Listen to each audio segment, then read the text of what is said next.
me some kind of way out. Hello, everyone. I'm starting early tonight. Just going to be myself, and I. Hope you're enjoying yourself on this weekend. I am. One thing I need to be aware of is I tend to clear my throat a lot. I don't know if it's an affectation or what it is, but I'm going to attempt to be more mindful of that as I continue my journey through this stream and through future streams. Nothing like having to edit your hymns and seeing them in the wave guide where you can like, oh, okay, I know that's where I've did that thing, and need to be more cognizant of that as I continue doing my streams, to the point where I annoyed myself. So you know how well that goes out. So yeah, let's see what we got going on here. Yeah, so I went and saw Dune 2 this weekend, which I didn't hate. I'm sorry, Dune Part 2, which for those of you who maybe are of a certain age who saw the original Kyle MacLachlan and Sir Patrick Stewart and those folks, I actually am finding this one better, only because I think 30-ish years ago when that movie came out, the special effects weren't nearly as good as they are today. And I also think that the fact that they had to condense it into 1 2-hour movie instead of 2 or even 3, I think the third part will get greenlit, allowed for a bit more background and story to be put in, a bit more flavor, if you will. So I found the additional building from Alexander Skars. Is it Alexander? Is it Alex? It's one of the Skarsgårds. Let me see. Baron Harkonnen. Dune movie. No, not Vlad. Is being played by Stellan Skarsgård. Okay, so the father of Alexander and the other one. So,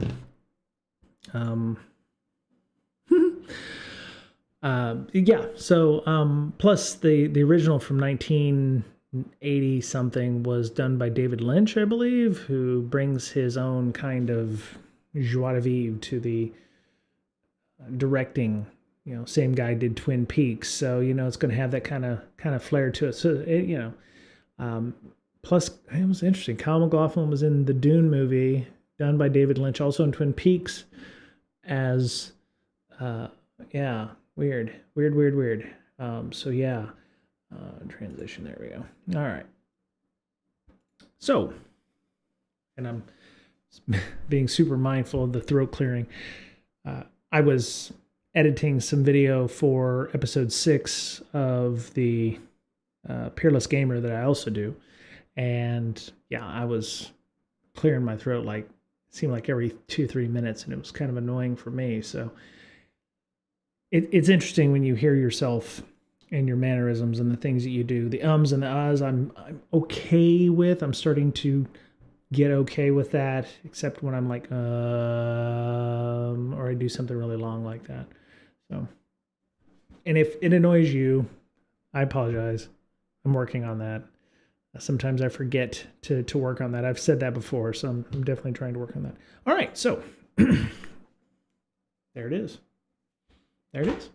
So, and it sometimes comes with the throat clearing. So, what are we going to talk about? Well, on Friday, I'd started the continuation of our xcp-ng that we were doing, and I was the timeline did not make itself friendly to a more in-depth discussion of that. So I'm going to continue that this week. I think next week we have an interview, proper BreakSec interview. So let me see. Actually, I think that's on Tuesday. It's on Tuesday, next week, Tuesday, the 12th. So looking forward to that. So let us continue going on through this. So If you're watching, welcome. If you are new, like Pedro Balingahina, thank you for following as well. Thank you for being a new follower to our show here, and hope you get a lot out of this. As a reminder, little housekeeping, because I am a huge fan of B-Sides San Diego. So they tweeted out today that they have 30 badges left. So what that means is you get a ticket and you can get into either the trainings or B-Sides 2024. You can register. And if you get in with one of the 30 tickets that are left that give you a badge, otherwise you get like a regular paper ticket. So they won't run out of the contributor tickets. As far as I've been told, I didn't realize that earlier when I gave out some information to somebody else. But if you want a badge, one of the made badges that are being done, which has it's super cool. We did a planning session with them, and it's being done by I want to say it's Somerset Recon, but it could be incorrect. But it's going to be almost like a Tamagotchi, but it's going to be like shortwave Bluetooth kind of stuff, and there's going to be supposedly teams, and you're going to be able to battle people with it. It's going to be super cool, super cool. I'm probably not going to get one because I don't need one. So, but we're a proud sponsor. We've sponsored it. We actually get 3 free tickets. If you're interested in coming, let me put a pin in that. I do have an organization that is wanting to use our tickets, and I sent them an email last week, and they haven't replied to me. If it's like the day of or the day before the conference, which is the 30th, and there's no tickets or whatever, we'll work that out. But yeah, I get like 3 free tickets, and I was planning on paying for like 7 or 8 more for this organization. They have like 10 people who want to come, but they haven't replied to my email. So if you're from that organization and you know the one I'm talking about, answer your freaking emails. Okay, because I need to lock this down. So just a heads up. And I'd like to welcome all of our lurkers, and I'd like to welcome our watchers. So welcome. So we're going to get to it. I'm going to make this a little bigger so that we can play with xcp-ng. That's my sync thing. Don't read that. That's spoiler alerts for Dune. I would say if you have seen Dune 1, Dune 2, Dune Part 2 is actually pretty good. And I really hope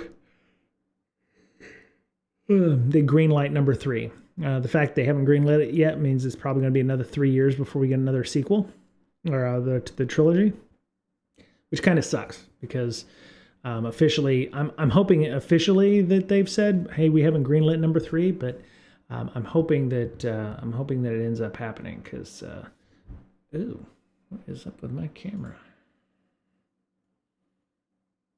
Oh, it's a bit jaggedy there, like I'm getting some artifacts and shit. So it's really weird. Okay. So I'm really hoping that Part 3 does come out to kind of round out the book. So, but it was good. Timothée Chalamet. Great range as an actor. Austin Butler. I only knew him from the Elvis biopic. Holy shit. He plays Fade in the movie. The original being done by Sting. And this one, it was done by Austin Butler. I'm just like, wow, didn't know that was him. Pretty amazing. And so Florence Pugh is the Emperor's daughter, which is great. And yeah. Zendaya's excellent in this movie as well. So you're not going to miss much and Javier Bardem, Stilgar, of course, if you saw the original. There's actually a couple of funny sections in the movie as well. He definitely brings a bit of humor to the movie, which I think was kind of needed in the original that wasn't there. So it's pretty nice. Anyway, so xcp-ng, for those of you who aren't aware, is the replacement for Zen, or for what a lot of people are using as a replacement like Proxmox or something, because ESXi is going away, or at least the free tier. So here's the website, xcp-ng.org. Let me pop that into chat here, doink. And let me make sure that I'm actually live streaming. Okay, let me pop out the chat for YouTube. There we go. I want to make sure I have that available so I can see people if they're on YouTube watching this. There we go. There we go. Okay. So all chat, live chat, all messages are visible. Excellent, excellent. So we're going to go through. So I had, like I had mentioned on Friday, I was trying to figure out a way to install Zen Orchestra because that is the app that you can use to run the system. And I need to close some stuff. So, but I was running into some issues. So I thought we would take this however long it takes me, or doesn't take me in this case, to put a VM on this system. So I have, let's see, where's all the bits that I need? I don't know why Docker's not showing up on the system here. There it is, Docker desktop. All right, so for those of you who were following along, I had actually found a Dockerized version of Zen Orchestrator, or Zen Orchestra, because the install instructions on, XCP's website was all about, here's how you install Zen Orchestra. You can, have pro support if you're wanting that, or you can build it from source. And the first thing it said was, we assume you have a working Node instance. And I'm like, I don't want to pollute my freaking environment with Node and any of the other bullshit that is involved there. So I was like, it would really, really nice if I didn't have to run a VM on my desktop to be able to manage the VMs on another desktop.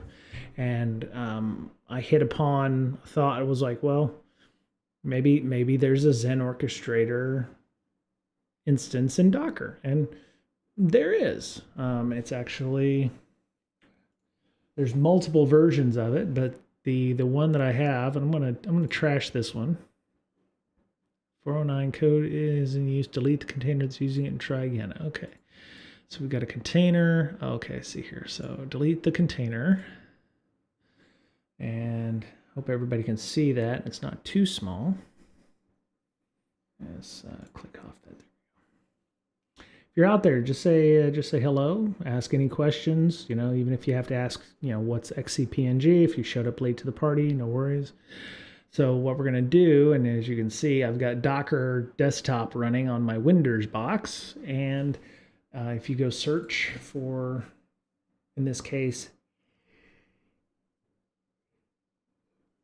Zen Orchestra, you can go, I looked up Ronivay, so Ronivay. Ronivay is the search term that I used for that.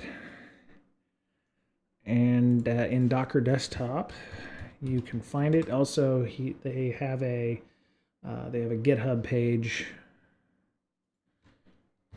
Ronivay Zen Orchestra. Now, I will say that it's not the only way to create VMs, but as I have quickly became and realized, I'm a very visual person, and I need a UI. I like using the command line. I feel comfortable doing so, but it's a little rough. So I'm going to use what a lot of people already use. If you're used to Zen, you probably use Zen Orchestra already.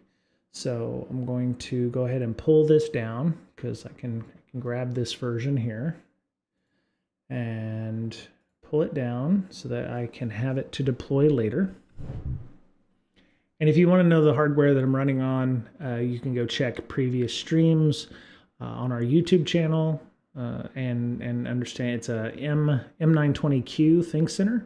So it doesn't have a ton of resources, but the idea is that it will do for what I need it to do. The M920Q is a really small form factor, kind of like a NUC, but much cheaper. And has an i7 in it, and it can be expanded up to 32 gigs of RAM. So, all right, so one of the things that I've learned about with Docker is you have to have a port to be able to connect to port 80 for this container. It does run over HTTPS, which I'm not exactly sure how. I must forward from the internal port here on my Windows box to the port 80 on the Zen Orchestra, which then forwards it to a certificate 443 on the XCP instance. So I'm going to use port 8080.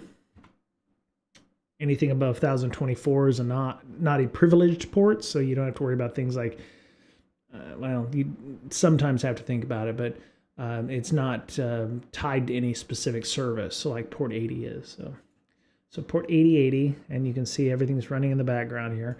So to Digital Warhead, who's one of our regulars, if he's here, I appreciate him. If he isn't, I'm still appreciate him.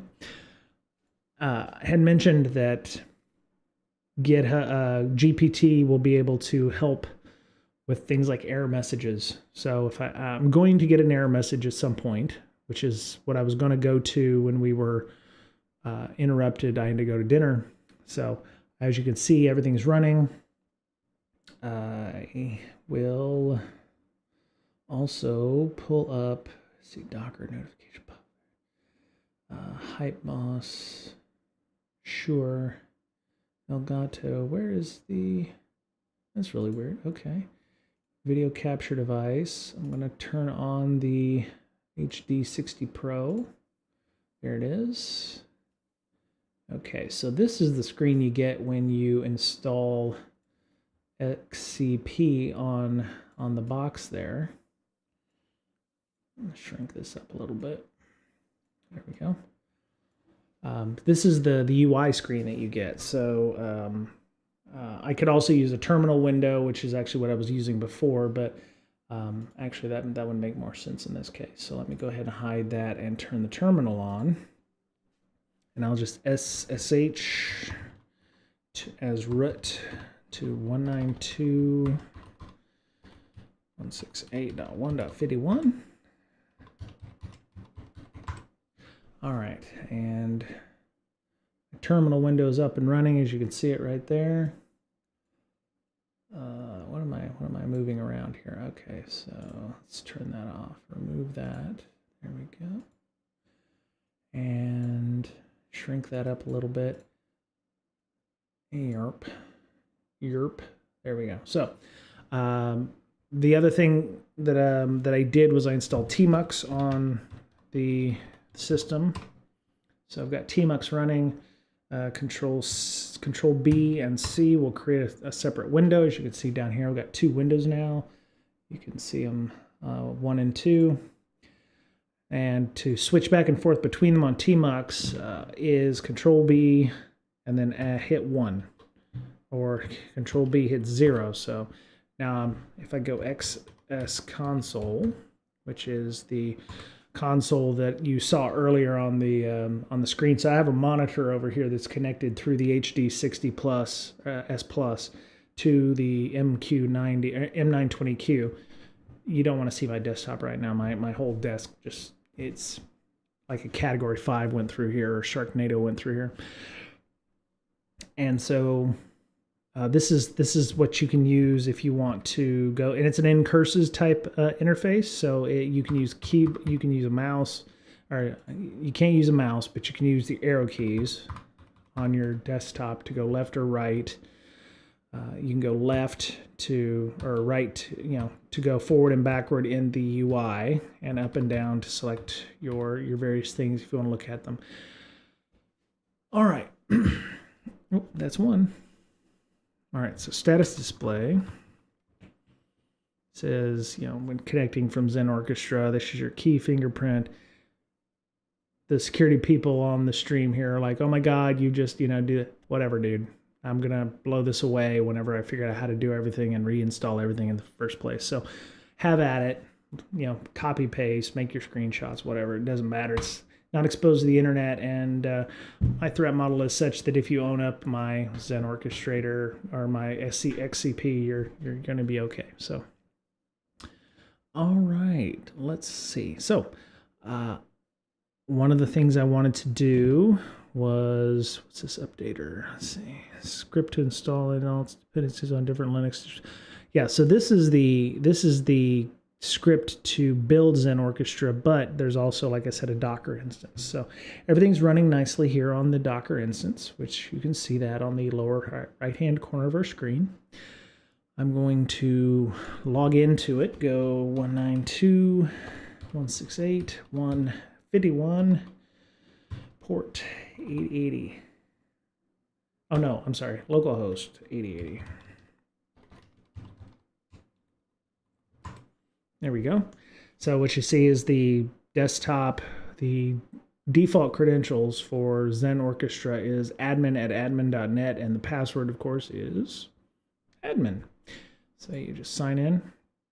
And what you see here, of course, they tell you this is not bundled to any support or updates. Please use with caution. You know, that's a good question. Why am I seeing this? You probably noticed a banner, no pro support. We don't sell any licenses, just the turnkey appliance with QA support and extra services. There's no way to discriminate this from the sources version if is used by a company or an individual. Remember, we have no control over where and when XO from the sources is running on the premise nor how many people are using it. That's why we have to notify these companies about XOA. It's better to run XO with XOA in production. So as a home user, just ignore it. Also, removing this with your own scripts that you distribute might hurt XO in the xcp-ng project.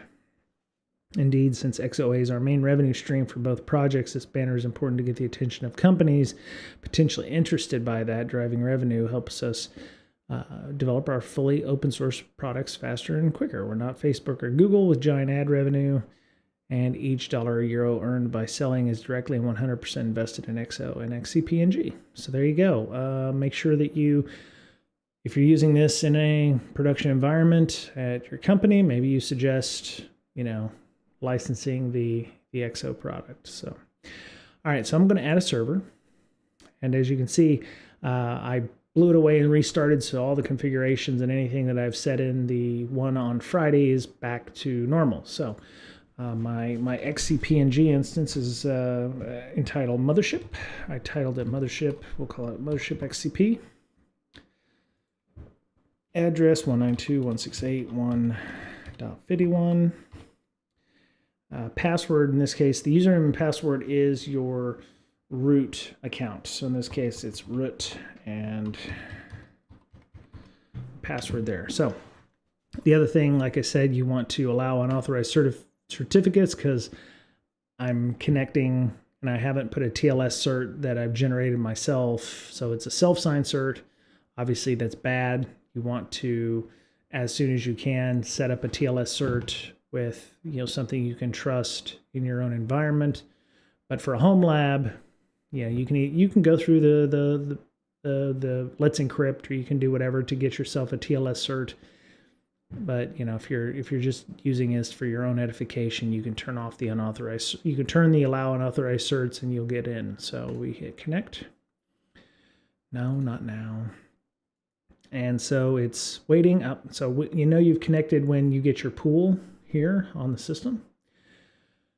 And so, yeah, now I'm connected. And when that connects, you see things down here that change. So this new thing gets added. So before, when we weren't connected, that pops up as new, and you can do things like add new VM, you can add storage, you can add a network, you can add a server. So I've added...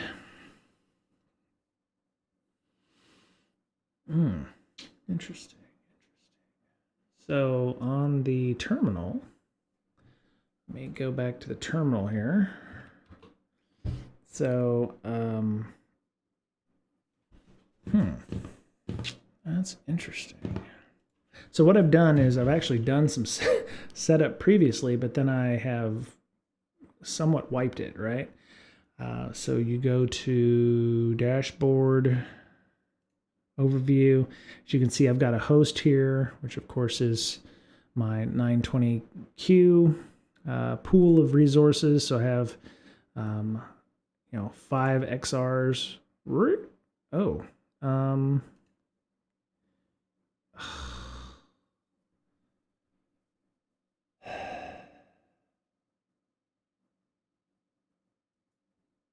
what is this bullshit? You motherfucker. Okay. I hope to God I'm still streaming. God damn you. Fucking Windows updates. Son of a bitch.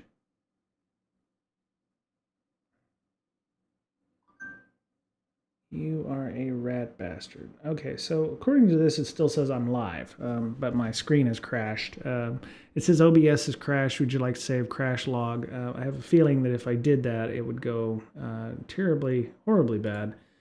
Okay, so there's that. I need to... oh, my terminal's gone. Great. So we're gonna soldier on. I can't see any chat. My browser died. Fucking Windows updates. I swear to God. Okay, there's that.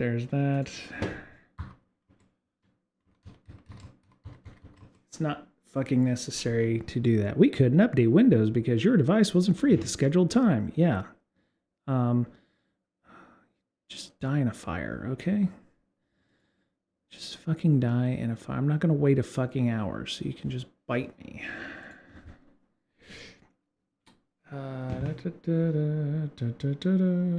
Let's see, am I still streaming over here on YouTube?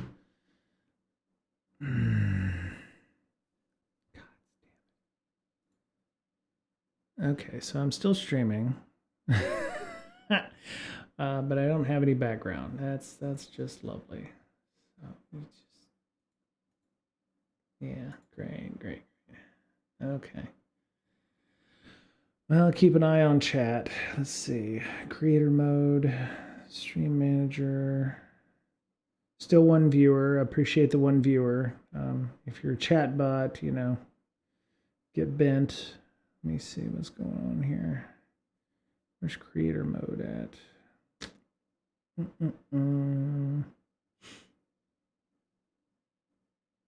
Content analytics. Chat. There we go. Okay, good.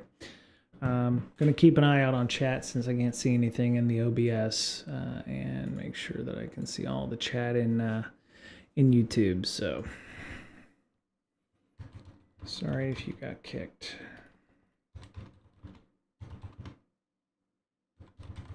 There we go. Alrighty.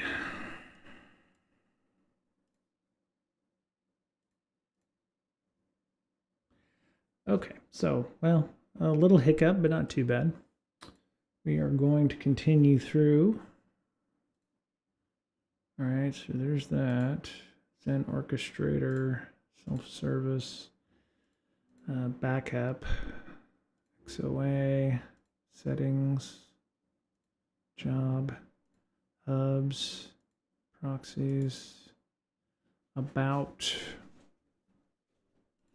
tasks, exostore, okay, import VM, okay. So if you have VMs already, technically you can import them directly into the system here in either OVA or I think you probably do VXD format. Let me see. You got yeah, you can.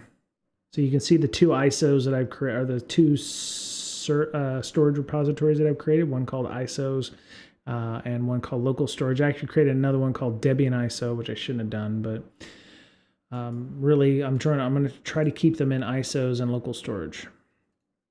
And then from VMware, if you have access to like a VMware instance, you can actually do a V to V, so virtual to virtual. So you can make that connection and then import them in directly from there without hopefully without any problems. It really depends, and they give you examples, like I said, on Friday on their website on how to do different things. Like if you're going from Hyper-V to Zen, or you're going from VMware to that, or ESXi to that. So they give you different scenarios on how you can do things. So what I want to do is I want to create a new VM, which we have tried this before, and I said I've tried this before, and I get an error message. So I'm going to select the pool. So I'm going to select mothership. I already have a Debian 10 ISO, so I have 10.13 ISO on the box that I've already uploaded, and you can do that by going to new and then going to storage and uploading new or import disk, and then you select your SRs. There you go, and you can drop your ISOs and raw files here. So what I did was I just went to you can't see that part. You go into Explorer, you go into your Mac OS or what have you, and you can also just click and it will bring up your, you can't see that either, but it brought up a file upload. You can pick your ISO. So I have a Debian 10.13 netinst.iso, and that's available. Hey, Super Lolly.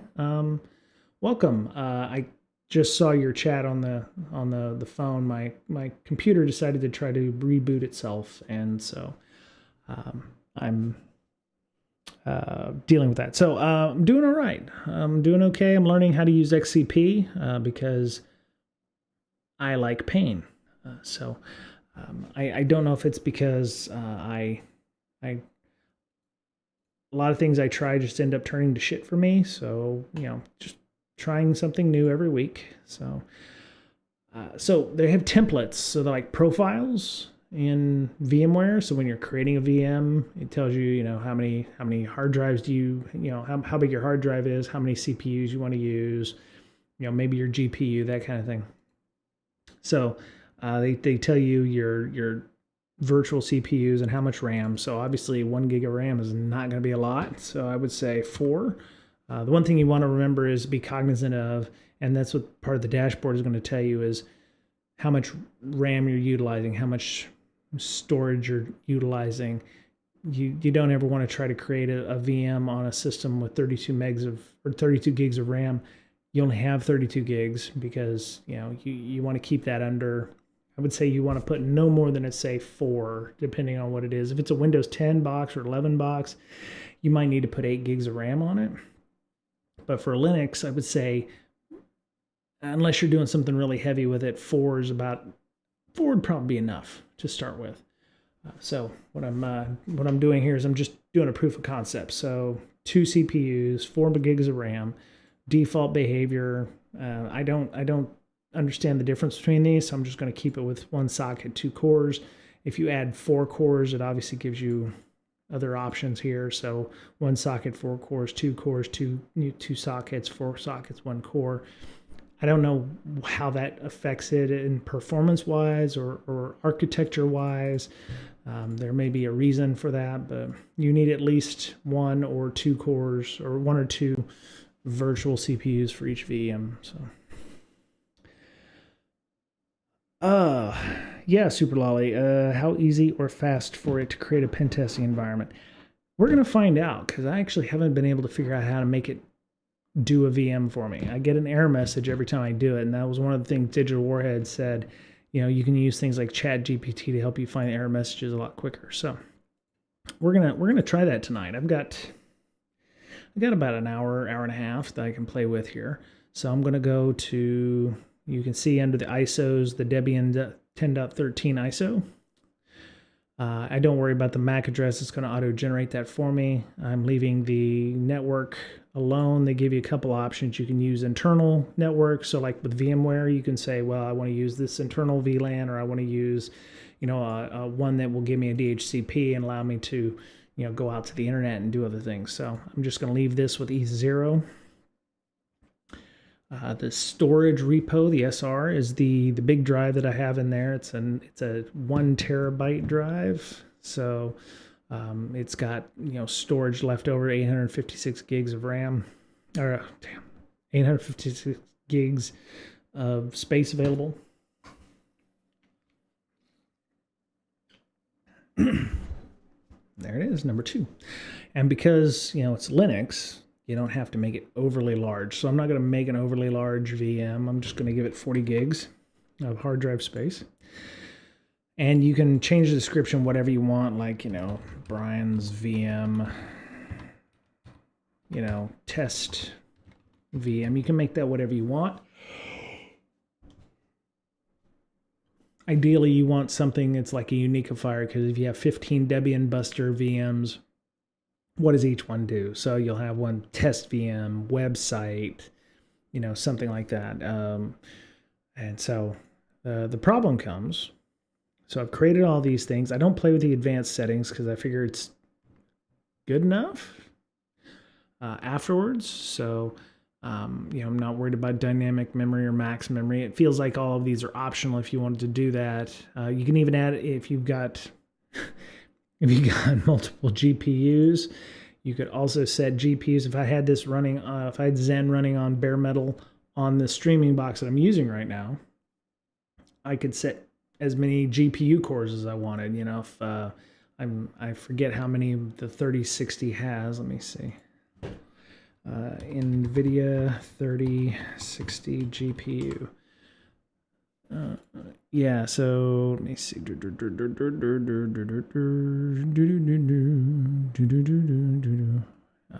Performance specs. Here we go. So yeah, it has a number of cores. I don't know if this is the same, but if you wanted to give it, say, 500 cores, I'm assuming that's what the vCPUs are. Or if you can, it allows to have virtual GPUs. You can do that if it gives you that option in the dropdown. Obviously, I don't have a high-end graphics card here, so I don't have anything. So I have 2 CPUs, 4 gigs of RAM, 1 hard drive, and 1 network Ethernet adapter. So I click create, and I'm going to get an error message as I'm prone to get when I try to demo anything here. So you saw it over here. It says Zappy error, SR has no PDS, opaque ref, and then a UUID code. And so, but to your point, Super Lolly, I've got people at work that swear by this. They're using it. A lot of people tend to use Proxmox on our Slack server. So it really just depends on what you want to get out of it. I'm sure that there's things that Proxmox does that XCP doesn't do, and vice versa. So it's really a value judgment in your case. What do you want it for? I'm sure there's websites out there comparing Proxmox to XCP, and we can go check those out later. But right now I'm trying to figure out this error message where it says, XAP error, SR has no PDBS. So, and that's the error message I'm getting. I wish I could refresh my screen and get the chat running, but yeah, so there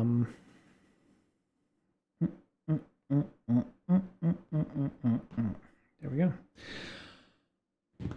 So according to D-Dubs, I can pop that in here. Why am I getting this error? And I have no idea if this is actually going to work. Myself, I don't have a lot of experience with, Chat GPT and AI and discussion, but we're gonna give it a shot here. The error message suggests that there's an issue with the storage repository configuration. Specifically, it indicates the storage repository does not have a physical block device. Oh, see? Fuck. Thank you, Digital Warhead. Okay, so. I'm not going to say I hate it when he's right, because I didn't know what the hell to think of, but that works. Okay, so yeah, Super Lolly. Yeah, the funny thing was I did searches for this. So, it was like error message, and I would get things like this, and it's like, oh, internal error, and somebody was like, the problem is the person, so they're saying, internal error, SR has no PDBS, there's no way to do, they're getting the same error message, but I was like, all the guy, so this guy, Olivier Lambert, says, I think it's not related to Zen Orchestra, but I think it's like, da, da, da, da. I'm like, look, I need to understand what the hell a PDBS is, and, so I read through this whole thing, and he's, oh, there's no PDBs in there. What the fuck is a PDB, right? And I'm looking, I'm like, okay, what is a PDB, right? PDB, Zen server. Says how to introduce local storage repo into, so the problem with XCP is it's a offshoot of Zen server, but Citrix's implementation of Zen server. So there's some things where the documentation overlap and some where it doesn't. So what I'm trying to figure out is how to apparently I need, as much as I don't want to admit, ChatGPT is better at pointing directly to potential issue instead of going down the rabbit hole. No, I'm, this is the most direct way here. The thing is, it says check storage config, ensure the storage repository is correctly configured and that all necessary storage devices are properly connected. Check if there are any PDBs, physical block devices, associated with the storage repository. If not, you may need to add them manually or troubleshoot why they're not being automatically detected. Okay, inspect the logs, look for any relevant logs or error messages that might provide more context about why the PDBs are not being detected or associated with the storage repo. Physical connections ensure the physical connections between the host and the storage devices are intact and functioning properly. Storage device status. Check the status of the storage devices themselves to ensure they're operational and accessible, and then restart services. Sometimes restarting relevant services or in the entire system. So if all else fails, rebootion is the solution, right? Reboot that bad boy. So, wow. So yeah, also, if you're wondering why I don't have a background tonight and it's all kind of black and everything on the screen, my machine tried to do Windows updates on me at 640 something, and so OBS has crashed. I'm just waiting for the other shoe to drop on that. At some point, it will attempt to try to reboot again. So, but thank you, Super Lolly, for responding, because I know that it's actually still running on Twitch. So, and I'm still on. Yeah, we're still on YouTube, so that's good. All right, so now I need to figure out how to make sure. How to attach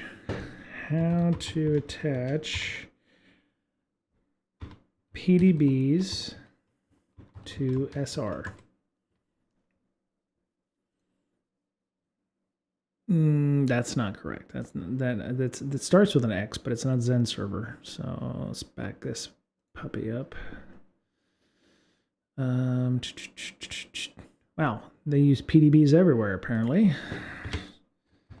Zen server, or no, xcp-ng. Number 3. I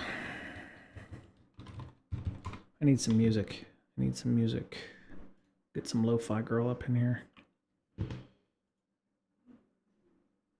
Yeah, there we go. All right, 1 second. Yeah, Lo-Fi Girl's awesome. Been on forever, got me through the pandemic.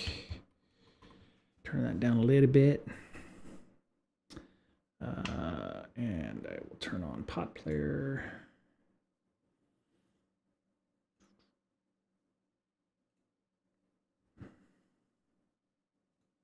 There we go.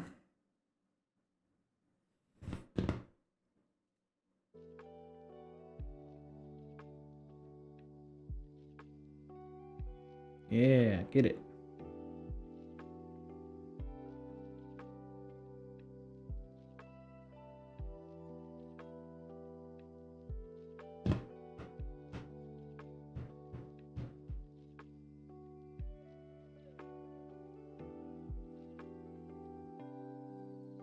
There she is.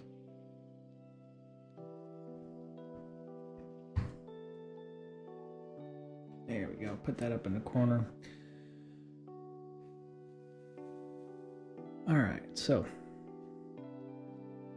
yeah, go check out Lo-Fi Girl there. So, all right, so now that I've got that running, I can turn that down a little bit. There we go. All right, updating Windows at the worst possible time. Yeah, exactly. Yeah, I don't. Oh, okay. Well, I have to keep Pot Player running over here, so that's fine. We'll just move that out of the way. There we go. All right. So, how to add disks. Zen server hard drive, whole disk pass through with xcp-ng. Yeah, see, I've already found this. It's a serious issue. Server has no attached PDBs. It's PDBs, not PBDs. Damn. Okay, so I feel like I need to go back into Zen Orchestra. And under disk, feels like I need to... Okay, so select SRs. Mothership. No. Let's see. What is it? Self-service, home, storage. Okay, so local storage. So this is the default SR. Set as default SR. It's done. Okay. Disks. No VDIs in this storage. Okay. PDB details. All right. So here's the PDBs. Oh no, it is PBDs. Physical block device, not PDBs. But as you can see, I have that here. This is the disk that Zen runs on, or the SCP runs on. It says it's disconnected. SR backend failure, logical volume mount activate, unable to activate LV.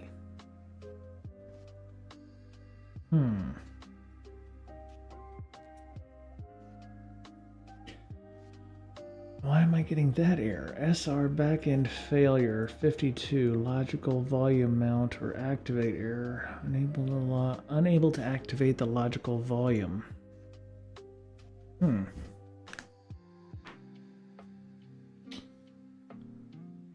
All right.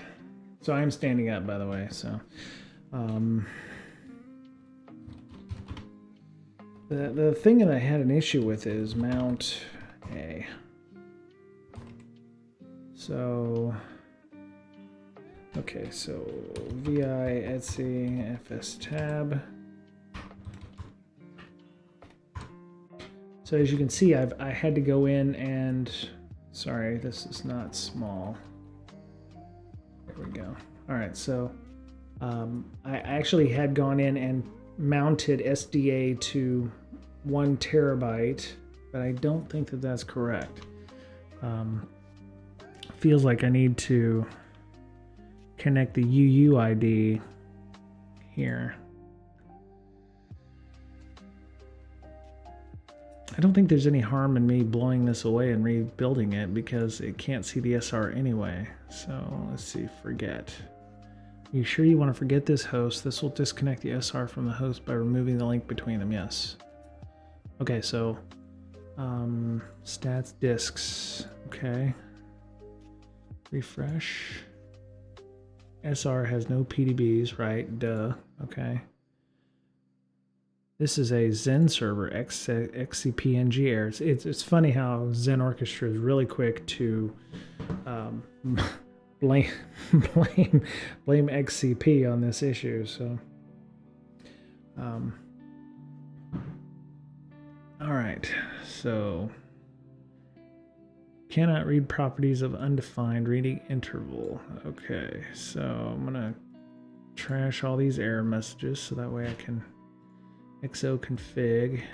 Okay, cloud configs. Nope, nothing there. Okay, audit. I don't need to audit anything. Plugins.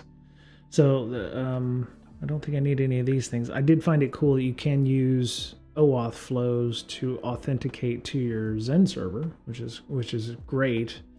or LDAP, like if you use an Active Directory or you have Azure or something like that, you can use your LDAP connection for that. OICD, so the OpenID Connect is pretty nice. SAML, those kinds of things. So anyway, that's neither here nor there. So we'll go back to server. We're still connected.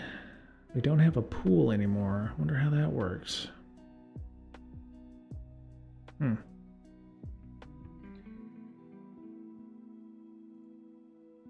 Okay, so local storage, default SR. Actually, I'm going to delete this one because this one just serves to confuse me. Okay, so I can forget this SR. Huh, okay, forget one SR. Okay, so there are no VMs. Okay. Storage. Okay, Debian ISO. Forget this. Forget one SR. Okay, so I've done that.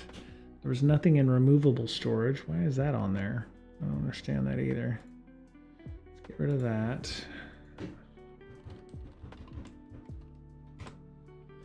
All right, so the only thing we do know that we have is this directory with a Debian.13 ISO in it.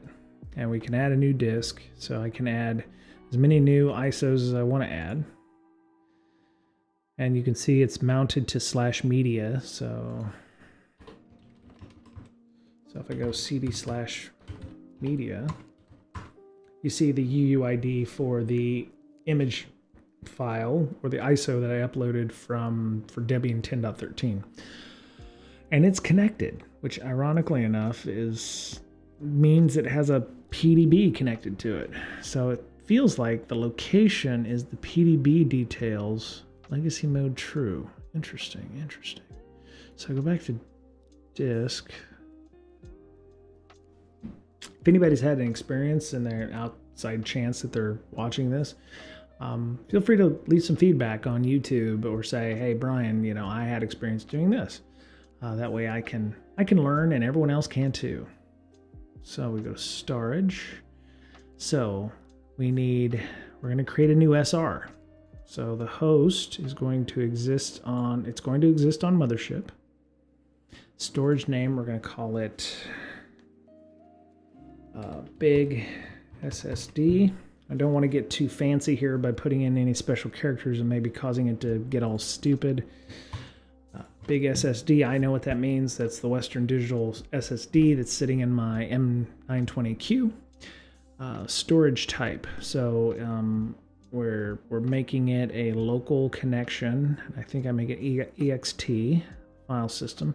So this is where I get hung up at. It says settings, the device for it. And I could use dev SDA because I believe, because there is an SDA right here. And I could do SDA. See, because it has example gratis dev SDA. I could use that. Storage usage doesn't allow me to type anything in there. So I'm going to cautiously try that. It says this will erase the entire disk or partition of dev SDA to create a new storage repository. Do you want to continue? Now, if you're using this in production, this is definitely something you'd be like, oh, I probably need to go and check and make sure that everything's good here. So just for shits and giggles, I'm going to mount ext4 dev SDA mnt1tb. All right, and so if you do df, you see it's right here. So I go cd dev or cd mnt1.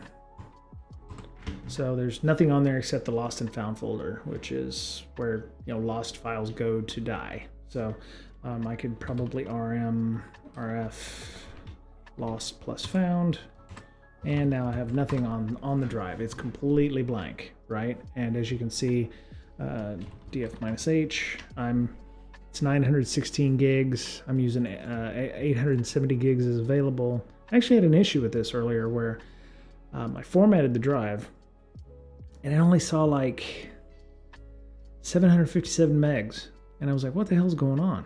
I actually had to unplug it and plug it into Windows and then format it with a simple raw format and then go back in and do makefs T and then ext4 on dev SDA to make it an ext4 file. And when I did that, then it found the full 870 gigs. But for whatever reason, it would only find, I don't know how it was formatted, but I did fdisk on it. I deleted all the partitions and everything was fine, I thought. But I ended up having to pop it into Windows real quick and go into Disk Manager and go, okay, I see the partition. It's empty, but I'm going to go ahead and format it as a raw format. And then I took it into Linux and format it with ext4, and it works fine. So, but you do have to do makefs on that because, I mean, unless you have a nice fancy Linux, UI, then you could go into whatever disk formatting system is available for Ubuntu or Debian or what have you and format it that way. Otherwise, you have to makefs on it and then add ext4 to that. And when you do that, it just, see, it says it's mounted, so you have to unmount it. But when you do that, then it runs through the whole process of adding your file checksums and all that stuff for your file system and formats it basically with ext4 instead of, like in Windows where you got exFAT or NTFS or FAT or whatever, that kind of thing, FAT32 or exFAT or, what have you. So I was actually trying to format it with ZFS because I was like, well, I can add it to a pool and do all this other stuff. And right now I'm just trying to get the fucking thing to work and put a VM on there. When I figure that out, then I'll be like, okay, I will add XFS or ZFS or something and manage it via pools. So if the music's too loud, please let me know. I'm turning it down through my OS sound, so it's a little different. This will race it. So yeah, ideally, make sure you're checking that you're formatting the right disk to begin with, one. And it might actually fail because I do have it mounted here, so I might want to unmount it. So let me do that first.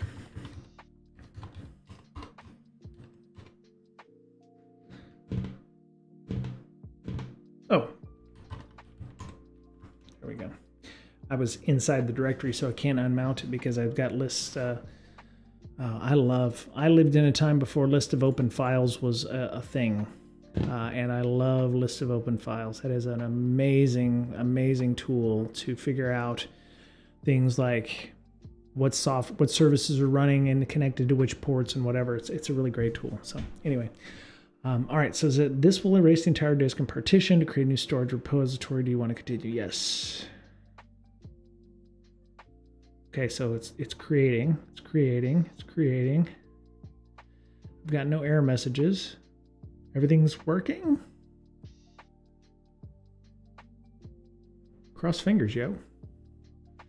Stats. Okay, so... Okay, no stats yet for IOPS or IO throughput or IO waiting or latency. Okay. No VDIs. PDB details. Ooh, looky. Okay. Okay, this is good. And it's connected. This is very good. Yes. Ooh, okay. So it is connected, and it has a status, and it has a PDB or PB. We'll call it PP. We'll just call it. It has a physical device, which is SDA. It's great. It's not a UUID or anything weird like that.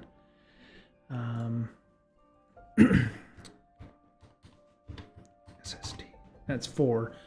Western Digital SSD, so that way I know what it is. Because if you've got multiple drives in your system, maybe you've got like 10, 15 drives, sitting here doing this thing, you want to know which one is connected to which, like what's SDA, and then you don't have to go, well, okay, according to this, whatever. It's really important, I think, when you're setting up any system like this to make sure you're documenting things as best you can, so that when somebody comes and looks at this, and maybe they're not as, savvy as Mr. Brian here. No, I'm not savvy at all. Time to scrap everything and really start fresh. Yeah, exactly. And that's once I get the VM and everything's set up and I figured out what the peccadillos are, and if this is the legitimate problem here, Super, I will definitely be. What's that? That was weird. What was that? Sometimes on the Zen Orchestra site. Oh, see, did you see that right there?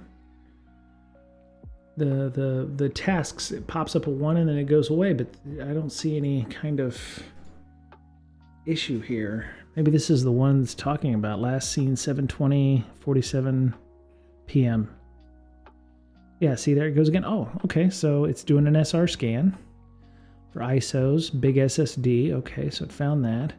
Okay, so those are good things. Those are good things. The last time it saw a big SSD was 7:21:05.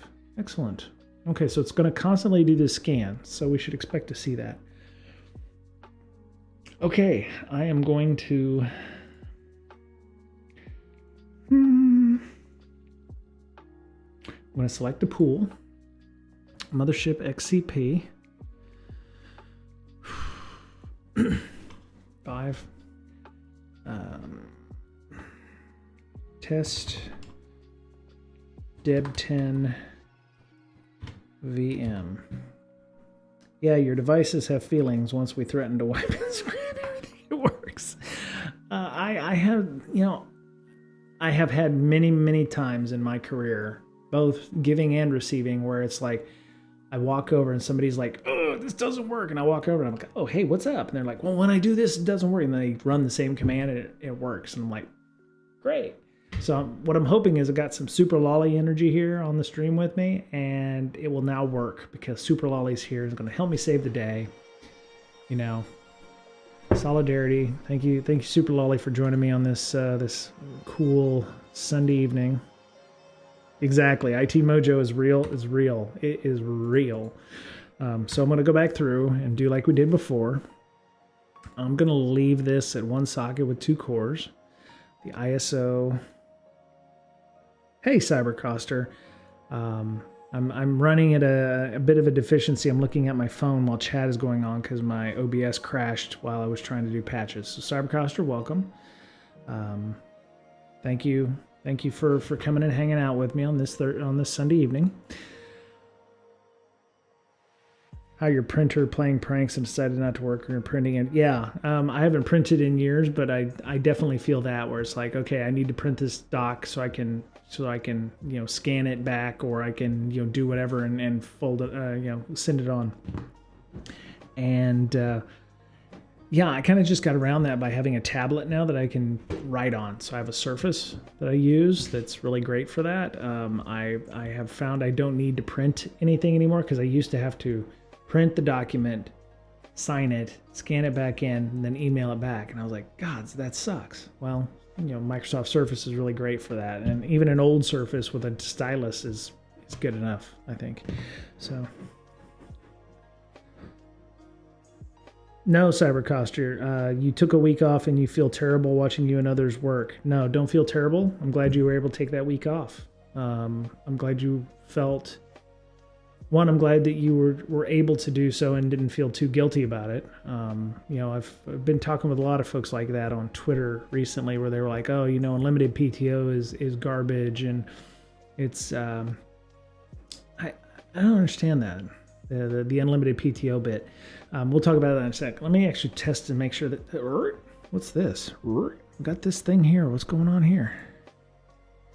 That was interesting. What was that?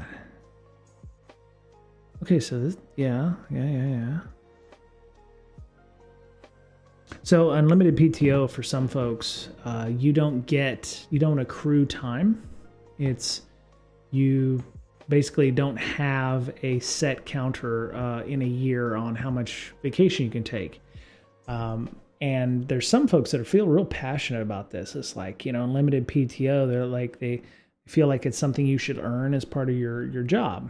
And I worked at CrowdStrike in 2017, and they gave us unlimited PTO. And that was foreign to me, because I'd come from several jobs where it was like, you get 2 weeks to start every year. and you accrue that through the year. So right now I accrue every year as well. But when I worked at CrowdStrike, I'm going to set this for 40 gigs here, just like we did before. Actually, you know what? Let me keep it small. Let's set it for 20. I still have plenty of space even with 20 gigs. If you need 2 weeks of vacation, you can just take it. And, it doesn't count towards a negative or positive. There's no going in the hole where it's like, okay, I'm going to take 2 weeks now. And it's like, oh, well, you can't take any more until the end of the year.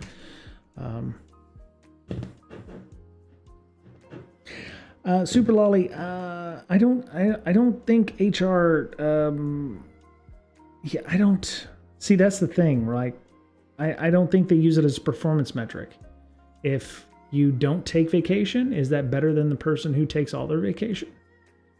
Maybe the person who doesn't take all their vacation or doesn't take vacation at all needs to take that from a mental health point of view. Oh, well, it's a, you know what, Cybercoster, if you're sick, you take that time off. That's why you have sick leave. I've got sick leave I probably should take that I don't take because our team is really cool about being like, taking a half Friday, don't put it in HR, don't log it or whatever. If you're feeling sickly that day, don't worry about taking it or what have you. Unless it's like you're in the hospital or something, and then you should probably take it. But if you need to take a day off, they're like, hey, I'm not feeling Monday, so and they're like, cool, take it off. Oh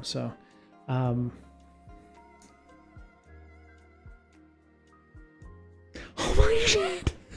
Oh my shit! Oh my god, it worked! Oh my god! Yeah! Oh my shit, it worked. Oh my god. Oh my shit.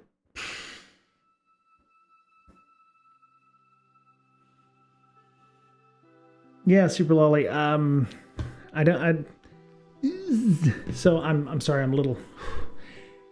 It worked. It worked. See, threatening your device works. Yeah, Super Lolly. I know you're in a different country, and what have you. We do have protections about that. That is not a good company to work for if you've got people around you that are like, hey, Bob's been here 3 years and hasn't taken a single day of vacation, whereas you're actually actively taking your vacation. That's not good. That's not good. And I don't know how HR works elsewhere, but you can. That's not good. If they're holding it over you that you're taking vacation, I would say that that's not a good company culture, and you should probably look for someplace else to work. Yeah, the cyber coster. I don't want to use the S word. I don't think it is a disincentive for you to take vacation if they're holding it against you in terms of performance. I don't know if that's just really not a good place to work if they dissuade you from taking vacation because it could hurt you on your performance reviews. I would say that it hurts your mental health, yourself. It contributes to burnout if you're unable to take it or you feel threatened by your job by taking vacation. I would like to think that that's the exception, not the rule, where a lot of companies do that. I've never actually felt like I couldn't take vacation at a place. Now, I did have to tell people way in advance. So I was like, if I'm going to take vacation in July, I may have to put in time now to say, okay, in 3 months, I'm gone. I'm going to be gone for 2 weeks. But at my current place, if I wanted to go take a vacation, say in 2 weeks, I could do it. And I'm a couple of places I've worked at, it's not like I come in and I go, hey boss, can I take vacation? It's, hey boss, I'm taking vacation. And maybe, again, that's just maybe the company culture, but I've never worked at a place that said, no, you couldn't do that. Not unless there were some blackout periods or something for like retail, but I've never worked in that space. So, Yeah, super lolly. I've never. I don't know. The one thing that I have heard bad about unlimited PTO is that when you leave the company, there's nothing to pay out. So if you have, if you've worked there 3 years and you had a limited PTO and you never took it, it's on you, right? You should be taking advantage of that as much as you can. When I left my last company, they paid out my vacation time because I had like 70 hours or something. If you don't take your vacation time and you have an unlimited PTO, I mean, you should know fairly easily. No IPv4 record. Interesting.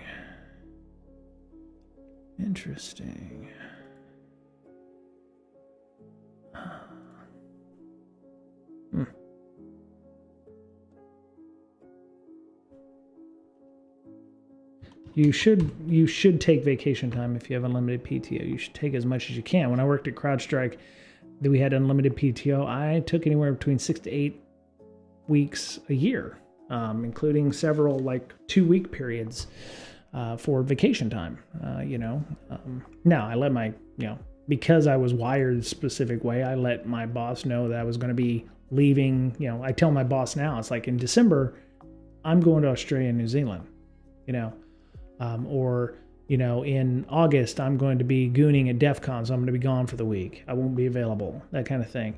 They're pretty good about that. And again, that goes to company culture. So, Cyber, to your point, this is what I'm worried about. What's the corporate work life like? It really depends on the company, right? If you work for a Microsoft or a Google or an Amazon or one of the big, Mangoes or whatever, they're at least the couple that I've worked with or for, they're really good about giving you time,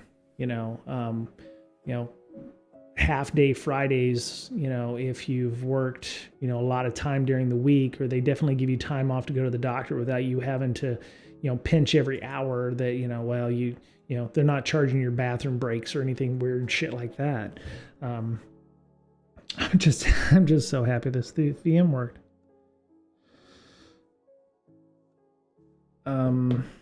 It's advisable to finish all, but generally we have 20-25 days of PTO depending on companies. Right. Some companies will only give you 2 weeks. So you get, 14 days, and then you get more as you accrue for longer and longer in the system. If you accrue PTO and you're at the use or lose kind of stage, they tell you can't have more than 120 hours of vacation time. And take your freaking vacation. Otherwise you're going to lose vacation time at that point.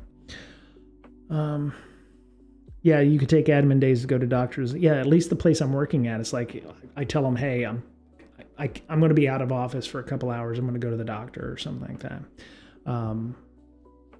When I worked on my last government job, I was able to take something close to 2 months off. See, it really depends on the industry, it depends on the company and the culture. It really depends on a lot of things there. God, this worked. Look at me. Shit. Look at that. Used vCPUs. Wow. All right. Storage usage. Awesome. It's amazing. VM power state running. Okay. Excellent. Now the thing is how do I connect to it? I missed the I have COVID excuse. Yeah. The only downside for me for work at home is if I'm sick, I have to be at death's door where I feel like I can't be in my office to work. Unfortunately for me, I'm a fairly healthy person. I don't get sick. The last time I got sick, I was actually on a cruise in the North Atlantic and we had COVID while we were on the cruise, which happened after we got on the ship. We didn't have COVID when we got on the ship.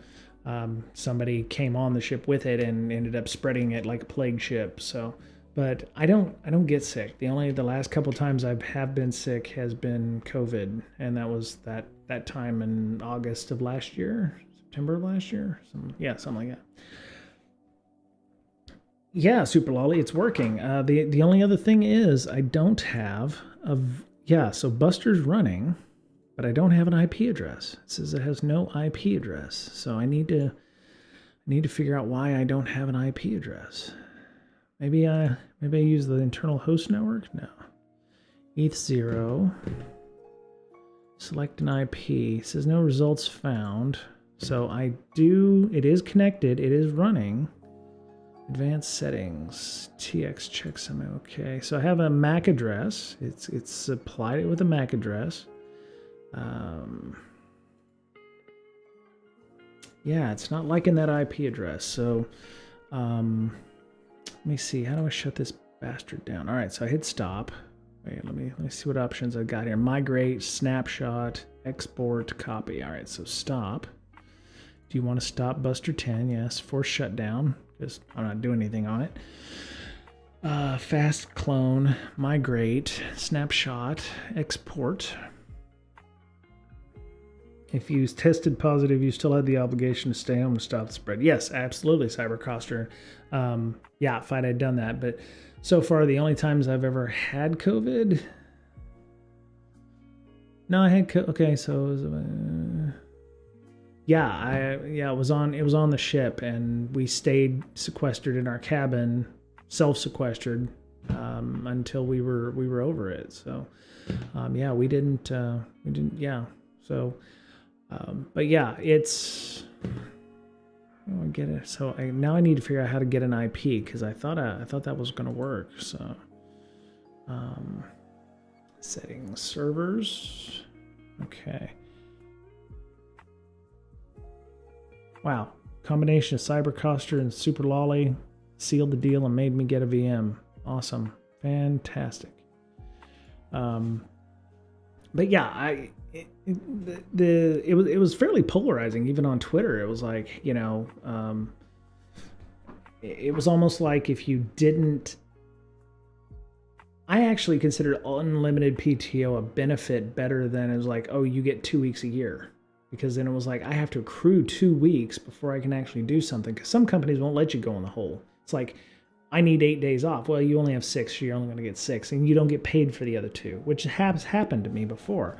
I took a cruise somewhere, and I only had 8 days of vacation. They were like, yeah, you can't go in the hole. And I was like, oh, okay. So I actually didn't get paid for like 3 days of vacation time, which I was okay with, because it was like, I'm going to take this vacation, fuck y'all. So I did anyway. Yes, strongly work ethic, but I do not fully invest to the work I do, but prefer investing in myself because companies won't hesitate to lay you off. Yeah, exactly. I actually am starting to come around to the fact that we don't need to be giving our employers our 2 weeks notice for work. The only reason I would give 2 weeks notice now would be to help my work colleagues that I may or may not like. If I don't like the company and don't like the people I work with, I'm just going to say, I'm not here tomorrow from now on. So I've taken another job or something. Companies won't hesitate to lay you off. So there's really no, I don't have any loyalty. I haven't had loyalty for a while. I would say do what you can to work to live, not live to work. So that's probably not a popular saying around in many places, but that's how I started feeling about it in the past few years. So, all right, now let me see. I need VMs. All right, so let's go to VMs. No results. Oh, I don't want to filter that. There's all the VMs. Okay. What I want to do is click on that. I need to be able to change the settings. How do I do that? Console. Console is only available for running VMs. Okay, well, let's do that and go to a console. Hello. Oh, I see. Oh, I got to do a proper install. Okay. Can I? Oh, there we go. Okay, so now I'm going to have to actually properly install Debian 10. I'd invest in myself too, but work-wise, I like to position myself as a point of failure. If I'm not there, things break down.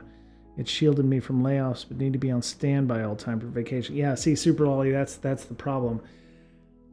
You make yourself irreplaceable, or where everybody feels like they have to depend on you, and then you're screwed if you actually do need to take vacation or time off because, oh my God, Super Lolly's not here. What are we going to do? Or you say, oh, well, I need to take 2 weeks of vacation. Oh yeah, you can't because you haven't trained anybody. You haven't cross-trained anybody. I was that way for about, let's say, till about 2014. And then I realized that they're going to lay me off anyway if I'm irreplaceable or not, especially in this day and age. You don't have to be anybody, unless you've, they're, well, the CEO definitely wouldn't, but it's like, your management, if they're going to lay you off, they're going to lay you off. And let me get started here on the install here. There we go. Okay, so I see what's going on. Okay, so the reason I don't have an IP address yet is because I'm not booting to an actual system. So now we're going to go through the install of Debian 10.13. Kick ass. Look at this. Look at you two folks helping brother out tonight, man. Shit. Gods, you have no idea.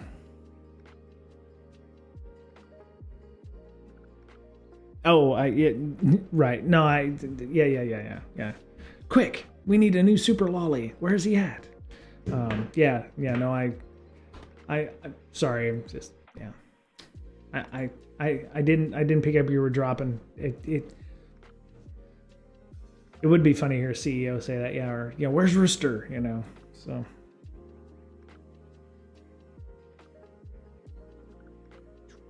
All right, so Deb 10 VM VCP, or no, XCP. Okay, so continue, because we won't get an IP until we reboot the box and we have a full stack. Right now we're doing the install, so that's obviously why there wasn't anything in there. And of course, obviously at some point you're going to have SSH, RDP if you're using Windows, SSH as, or SSH. You can actually, change the size of the, look at, very nice. Man, this is slick. This is slick. I like this. Okay, so I don't have a domain name. We're just gonna futz around with this for a second. All right, continue. I'm gonna shrink this down a little bit. I like the ability for the root password. I'm just gonna call it root. Yeah, just so. Oh no! Look, my real password is root. There we go. Oh no, my password's in the clear. No, what are we gonna do? Full name for user root.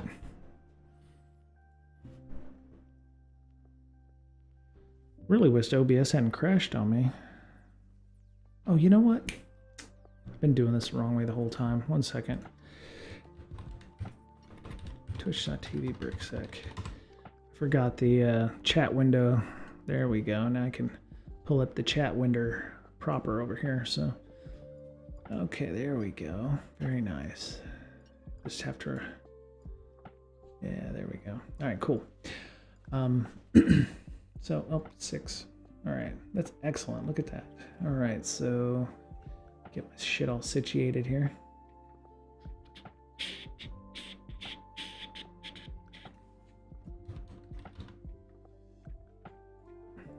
Yes, I got it. Lo-fi girl. There we go. All right, so,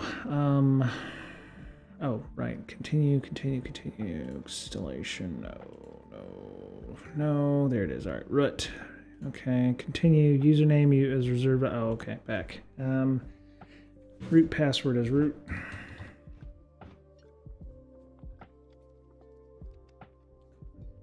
Fucking thing. Ask me again, I'm going to wait an hour, so we're going to have about an hour, and then I'll have to probably wait another hour. So there's my root passwords. Continue. Username, we'll call it break admin. Continue. Username for my account, break admin. Password for user is...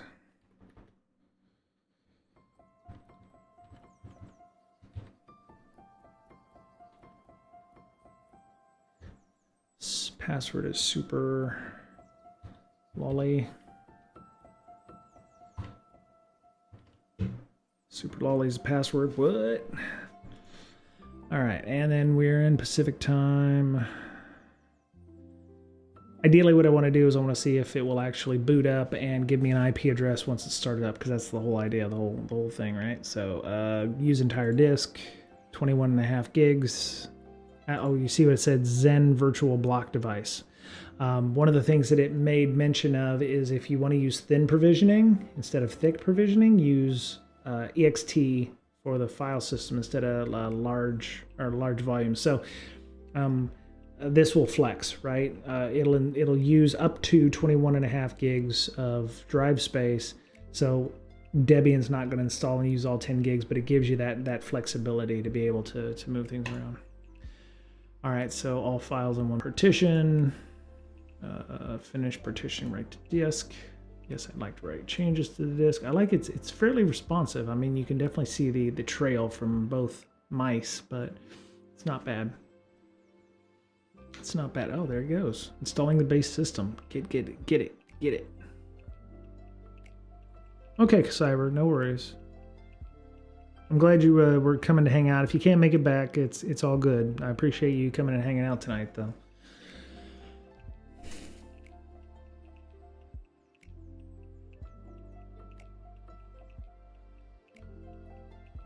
All right, we're installing our base system. Everything's working. Oh, I'd like to think I would have figured this out on Friday, but I'm not sure why the difference between using a UUID, because, you know, for whatever reason, Zen gives you multiple options in the naming of the disks. So if you go ls, LLA, so it gives you these different directory names. So if you go by ID, it gives you a number of different names for machines. So here's the Western Digital drive, the SSD that I have in the box, but it also gives you the NVMe slices that are available. I'm not sure why. And on a WWN for SANs, like a worldwide name for a SAN, a storage area network. So I'm not sure what that's attached to, but it's there. So, or you can go by UUID, which is what I gave it originally. I believe this is the one for the Western Digital drive. You can actually go by label, so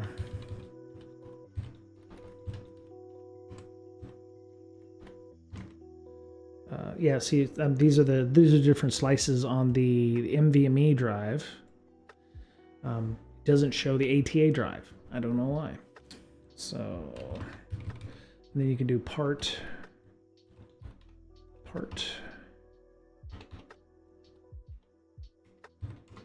and you know, it gives you all the UUIDs there.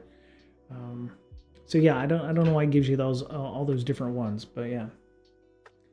See, didn't leave me. All right, so your installation disk. Do you wish to, no, I don't wish to scan another CD or DVD. We're in the United States. We're going to use US Debian. I'm not going to do that. So I'm pulling down all the APT packages. I won't give up on you, deceive and believe me. Selecting package manager, we're setting that up.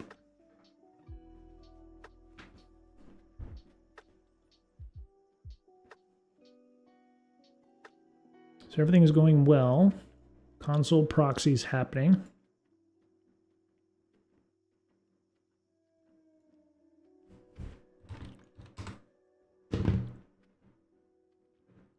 Oh, here's an interesting thing. Okay.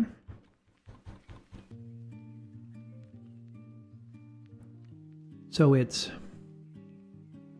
this is the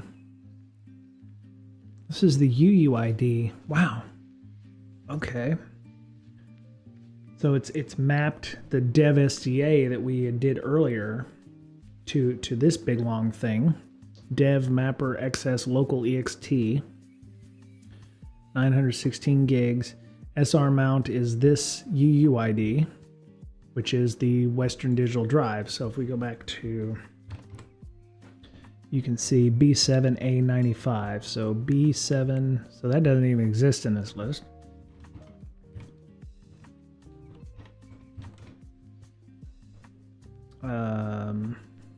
Wow, so that doesn't exist. So it's created another UUID for this that is different than SDA or Dev SDA.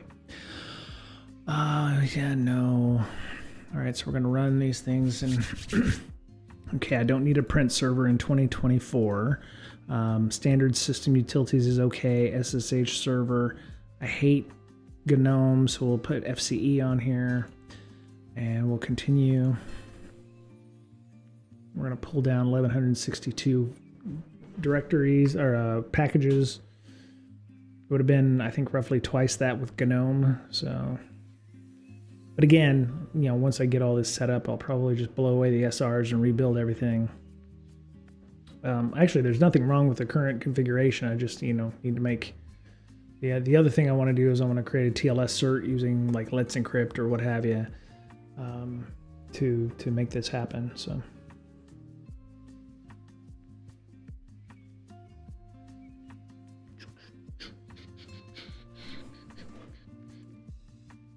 There we go.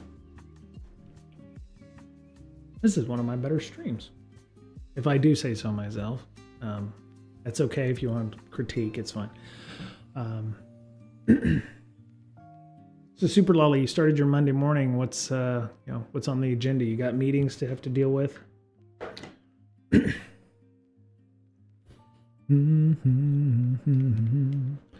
won't give up. I won't give out on you. Believe me. Oh, you know what? Let me hit up. Am I on my Discord open? I don't see Discord open. Let me. I'll let D-Dubs. I'll let him know that the stream. Oof. Okay. There it goes. Okay. Ooh, when you turn on Discord for the first time, it comes up.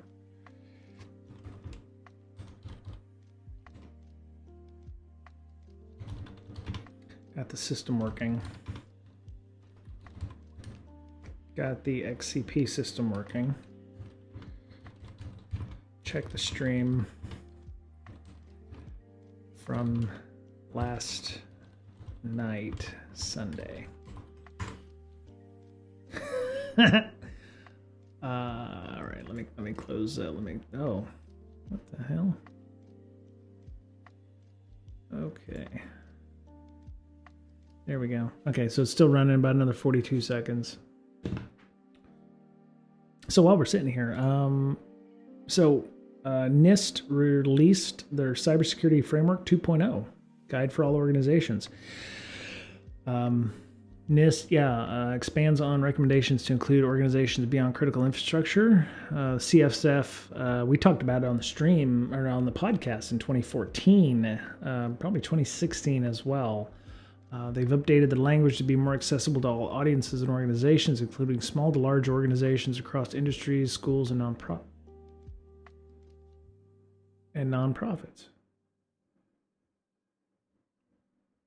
Oh, that's really weird. Okay, so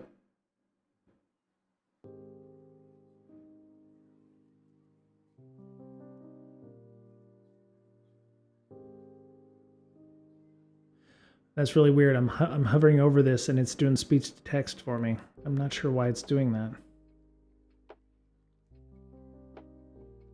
Supply chain risks. It's a dude in British. He's speaking all with an English accent. That's really weird. I don't know why it's doing that. I don't hate it, but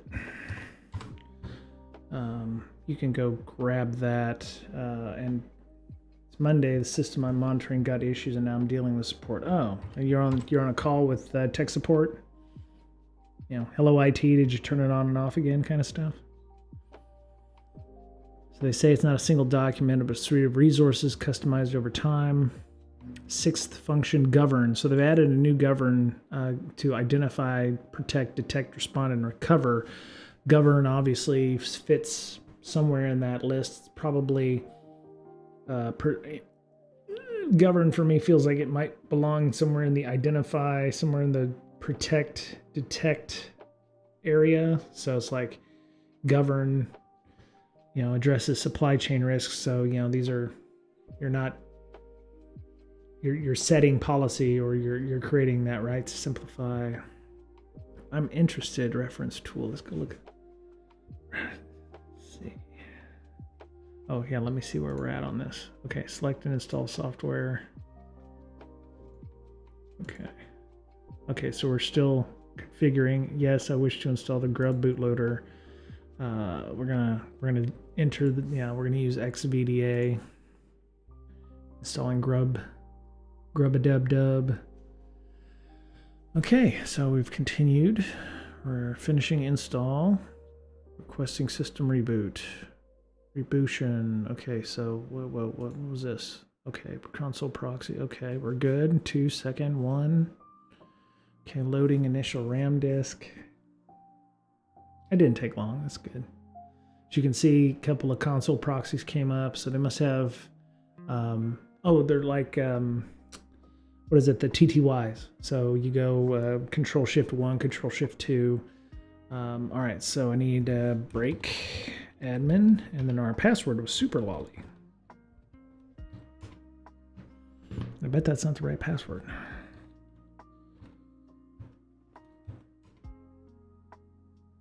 This is what I get for putting a different password. There it is.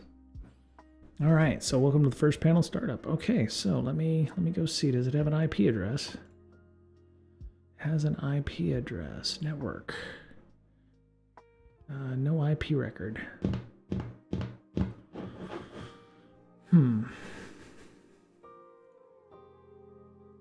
Interesting. Wonder why that is. Use one empty panel. Okay, so.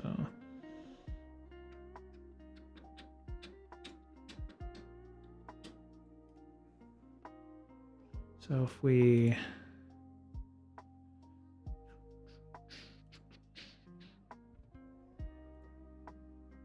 send Control Delete to VM, no, I don't want to do that. That's interesting. So you get a Control Delete command. So this is almost like a VNC client, type VNC.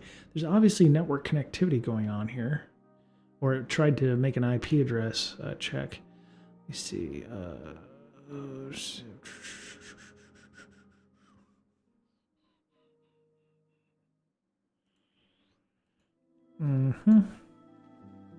So at some point it will tell you, it has a similar thing called VM tools, so you can actually set up XCP tools or whatever if you wanted to, or you can set a snapshot. So it's always good. You got a one-click reboot here. Will probably kill the system if you needed to. Let's see here. New item. Let's add a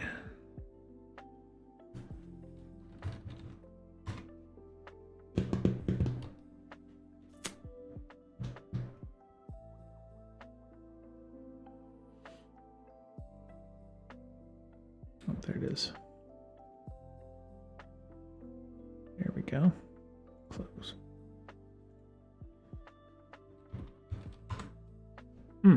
Okay, that's not what I wanted. Panel preferences. Minus.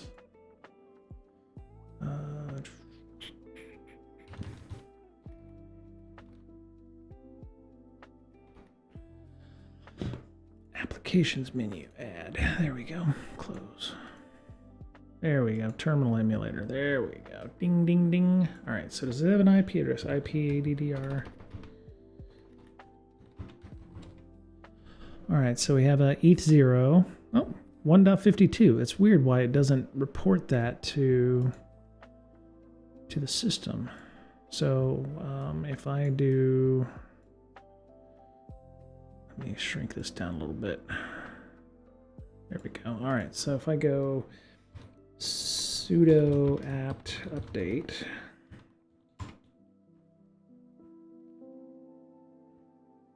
password for break admin, super LLI.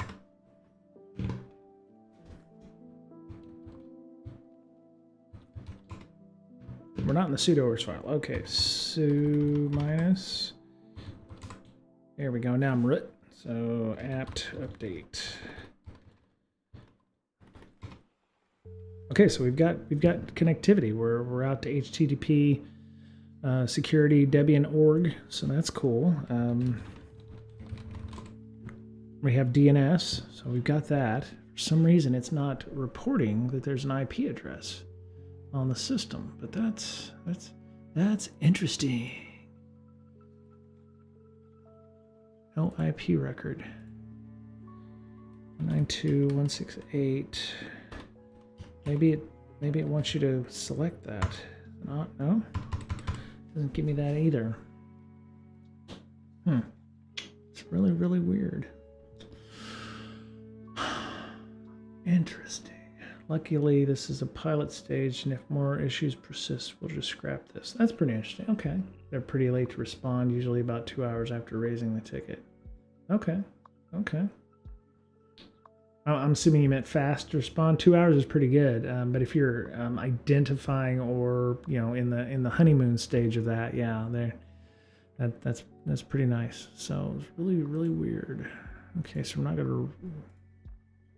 Don't know why I'm not seeing the IP address, but the fact that I can get in to the console on these devices is pretty cool. All right, so let me grab another ISO. Let's see, what do we want to install? Alpine Linux. Alpine Linux.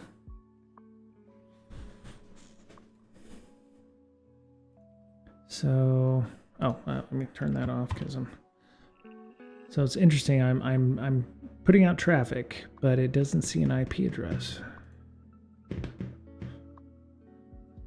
And you can copy things in. That's nice too. So this is very reminiscent of Hack the Box or Try Hack Me, where it was like you can copy something in. So if I go lol copy, now I've copied it in and paste.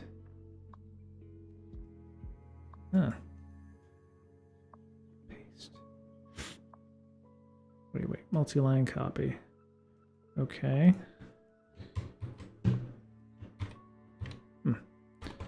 I haven't figured that out yet, but that's okay. That's okay. No report. Okay, so the big thing for me would be, can I go to SSH? Oh, you know what? SSH probably isn't running on the box yet. So apt install open SSH server. Oh no, wait. SSH is installed. So SSH localhost. Yep. Okay, good. Probably can't log in as root. Okay, that was the one thing that got me about XCP. You can SSH in as root directly from another box as root. Makes me itch a little bit, odd places. All right, so bring up another terminal window here.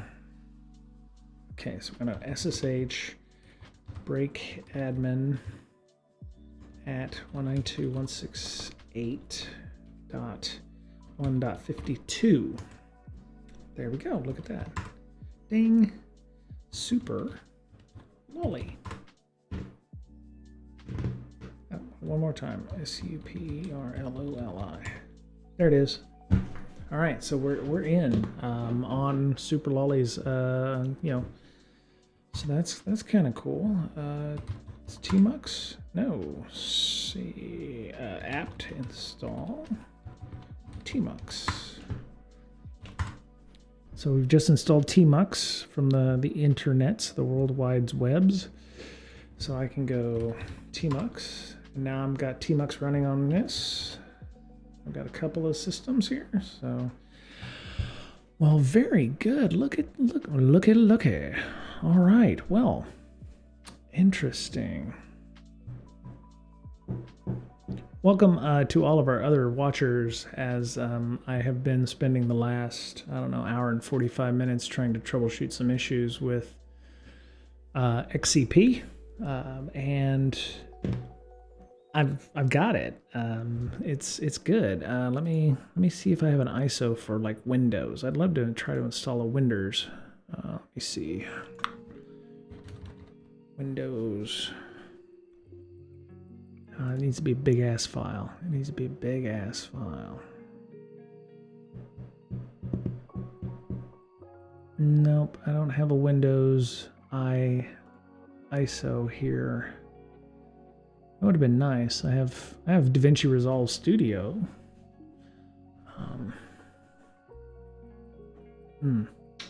That's a shame.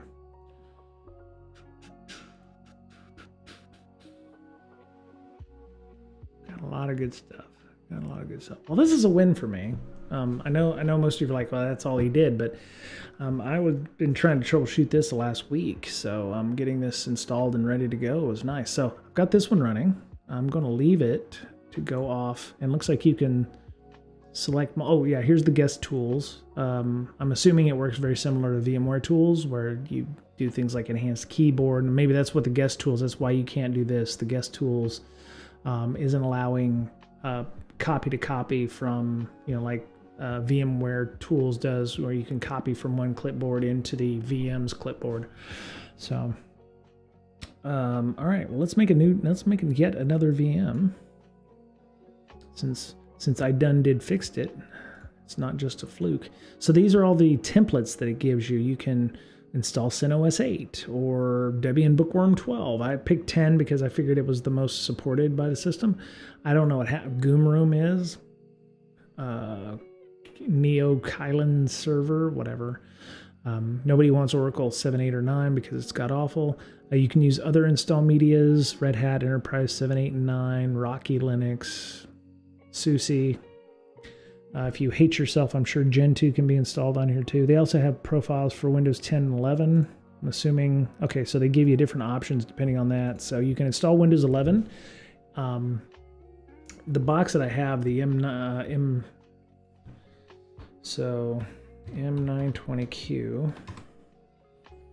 So this little box has USB-C on it, as a at least a 5 or 10 gigabit per second USB connection. This one I bought. This is not actually $327. I bought one that's similar, but it's an i7, 8 cores, up to 4 gigabytes. Has an NVMe drive in it, so it's faster than average. The graphics aren't bad. I mean, it's working, right? And it will run Windows 11, which means it does have a TPM in it, a TPM module that you can use to install Windows 11.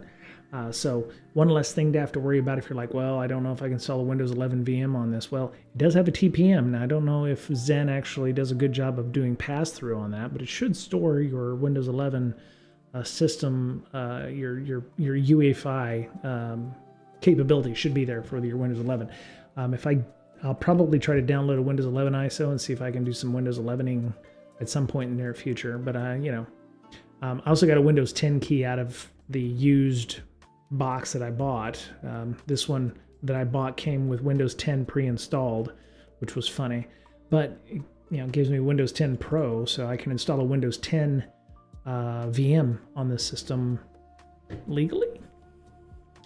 So yeah. But it gives you a couple of other options here. So select your SR. I'm going to select that. Windows 10.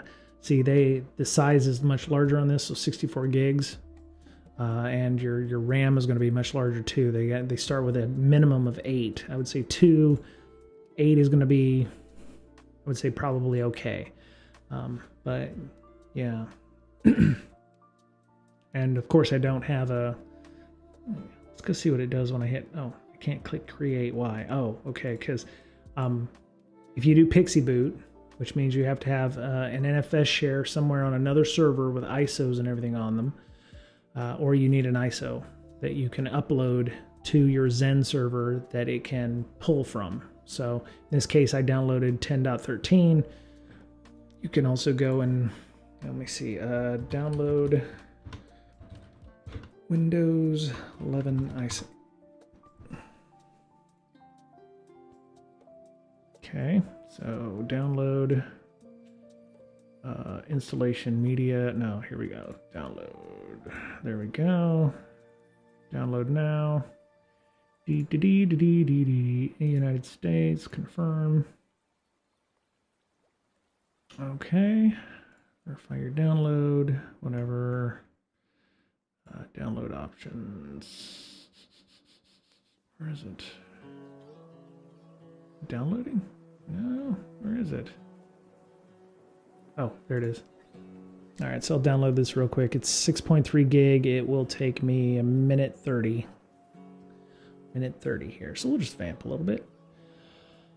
Oh, I'm very glad. Very glad I was able to figure this out. I would have to say that it's ChatGPT. Again, thank you to Digital Warhead for suggesting it, and Super Lolly and Cybercoster for, backing that up. This was the error. I said, why am I getting this error? And this was the PDBS, because I kept looking for what PBDs was, and it wouldn't exactly tell me. So one, I learned that it was a physical block device. I was probably using the wrong identifier for the system. In the storage area, you see where it says, big SSD. You go look at it, and I had, I got things now. Look at this. Oh, okay. I've got IO throughputs and all that. Oh, look at, awesome. IO weight. Oh, there we go. Okay, excellent. Look at that. I got latency all over the place. And obviously, I have one drive in this box. If you're going to run a lot of VMs at one time and they're all going to be reading and writing to the hard drive, you might want to do things like create a RAID or something like that, where you've got multiple, a lot of bandwidth. And again, this is not the best box for this, but if you're wanting because what am I latency here? 5 milliseconds. I don't know how fast it was, writing to the disk, but so yeah, the PDB details didn't look like this when I did it. So the PDB, the physical device, is SDA, and once I changed that, then it connected. It was disconnected and wouldn't allow me to connect. I was getting, what was the error that I was missing? Missing PV driver. VM lacks feature. Ooh. Maybe that's what the XCP tools is for, to add those additional PV drivers, like a keyboard driver, or not a keyboard driver, a clipboard driver, to be able to transfer that text back and forth between those. Where was the error message I was getting for? Oh yeah, logical volume mount error. Cannot read properties. So yeah, there was a couple of this PDB thing it said it had no PDBs, which is physical block device. So it needed XDA, I think, in turn, and not like a UUID, which we talked about earlier. So I think that was my big issue. So I'm so happy. You have no idea. It's just a lot of times I do things on here and it just goes to shit, right? But this was nice to see. And, I'm glad I had folks like Super Lolly and Cybercoster on to hang out with me tonight. So, all right. Does anybody have any questions? I'm not an expert in this, but I am more than willing to, go the extra mile and, do some searching. Okay. So the ISO is uploaded, so I'm going to go new storage. No, not new storage. Home storage. There we go. And we're going to go to ISOs, disk, new disk. So I've got the 10.13 ISO in there. I'm going to go new disk, create. Oh no, wait. How do I? Oh, import disk. There we go. Import disk. And then we're going to pick big SSD. Oh no, we're going to pick ISOs. There we go. ISO. It says drop raw ISO files here to import disks. So I'm just going to go into my downloads. And I'm going to grab that big ass file. And I'm going to click and drag it right onto the desktop here. And you see it's download. So I click import. And I will just wait because the other one, the Debian that I used, was 337 megs. This one is 6.34 gigs. So,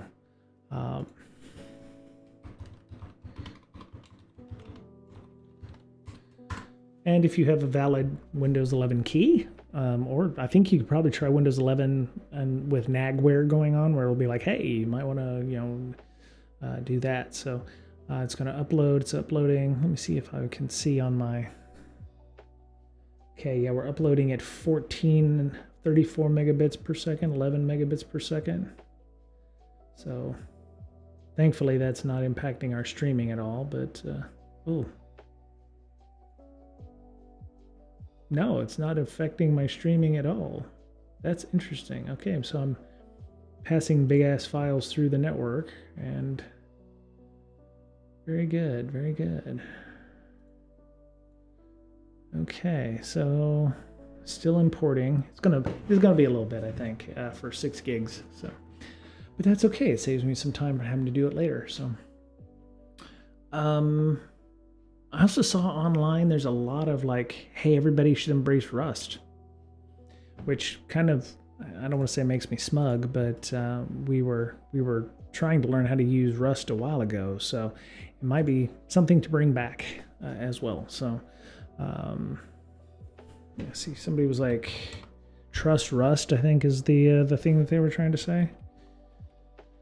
So let's see what programming. Yeah, I think one of the big things was the government put out a statement about, memory safe, future software should be memory safe. So they made a comment that, we should try to migrate away from things like C or C++ that are not necessarily memory safe.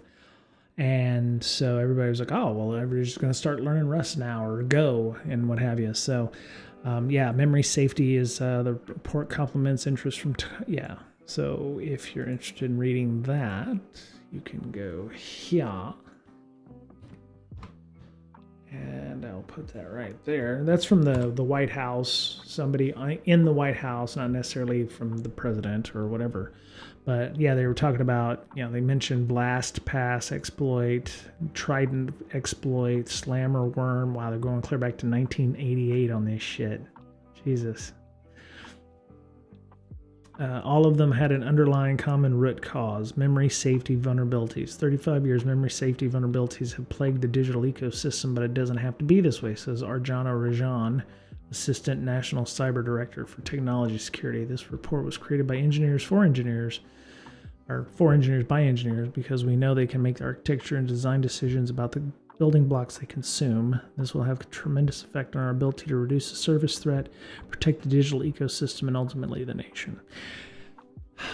Yeah, it's going to be interesting. I mean, it's going to be a major effort to get people off of C and C++. It may actually spur C and C++ to create more protections or to enforce those protections as default.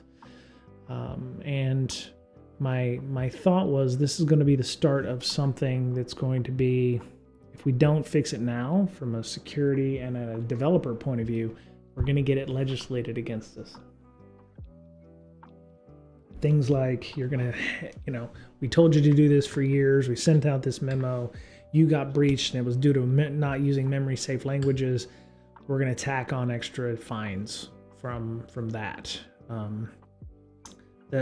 the CISA folks and the ONCD have been fairly active as of late, talking about security being the problem of the product maker in this case, which for open source software, it's going to kind of put the onus on developers, hobbyists, to secure that stuff and to make it as safe as they can. And I don't know how that can be enforced.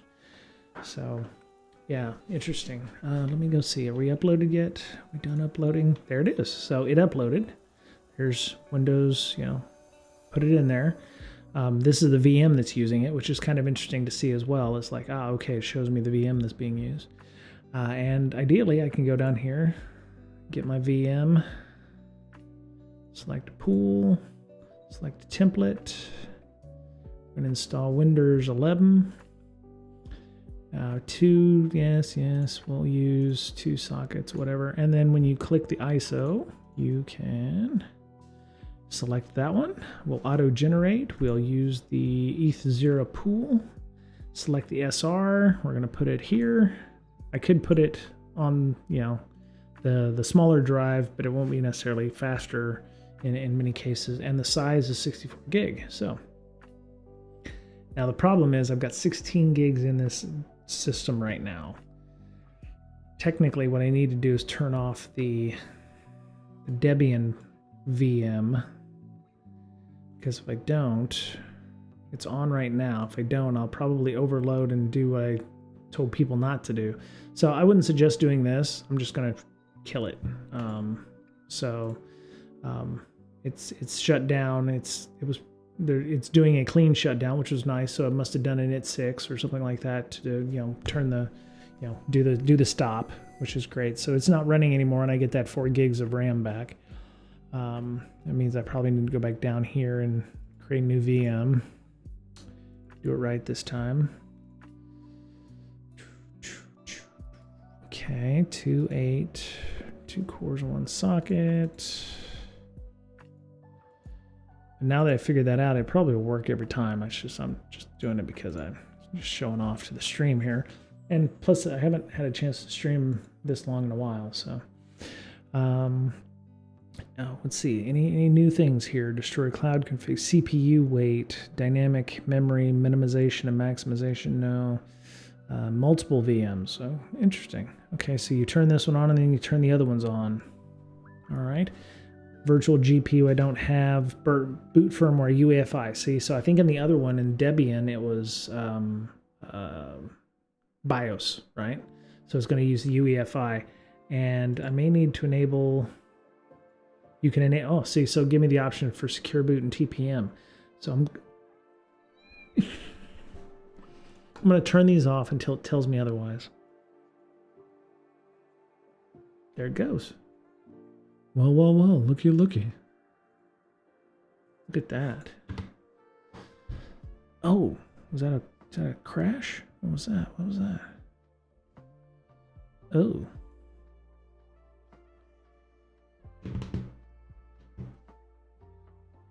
That's interesting. Okay. Oh, so this is the BIOS for the system. Okay, press any key to boot from the CD-ROM. I didn't do that. That was weird. Okay, reset. But it recognizes the HV-DOM-U, 81, 84 gigs of RAM. The government announcing it will definitely give impact compared to your YouTube. Yeah, that's true. That's very true. Okay, so, okay, oh, Tiano Core, okay. Okay, so I must have missed it. Okay, so that's the problem. All right, so I didn't hit it before it reboot. Okay, so force reboot. There we go. So what I need to do, I'm going to try to hit something other than Q on this. There we go. Okay, so I hit the space bar and it kept messing it up. I think that was the problem. So, all right. So yeah, when it says press any key, don't always just automatically hit the space bar. So I hit Q and it worked just fine. So look at this. I'm installing Windows 11 on this shite. That is so cool, man. Oh my God. And I've got Docker on this system, so technically, you know, you can do whatever you need to. Okay, so I don't have a product key. You should be able to bypass that for now. Pro, next. Anybody got any? All right, Super Lolly. Have a good day, good week. Probably be back on Tuesday, but it'd be late your time. So have a good night and be careful. Be careful and stay safe and stay warm. So, all right, next. Advanced. So I see the 64 gigs that are allocated to me. I don't need to do that. Good thing about this is you can just hit next and you don't have to apply anything. All right. So Windows 11 is installing. Man, this is nice.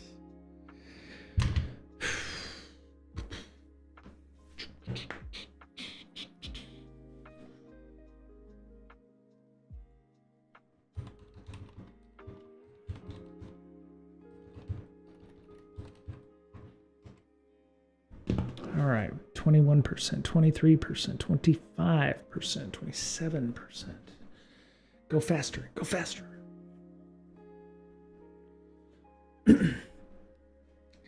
So I'm using roughly half my RAM on this system for this VM, for this one VM.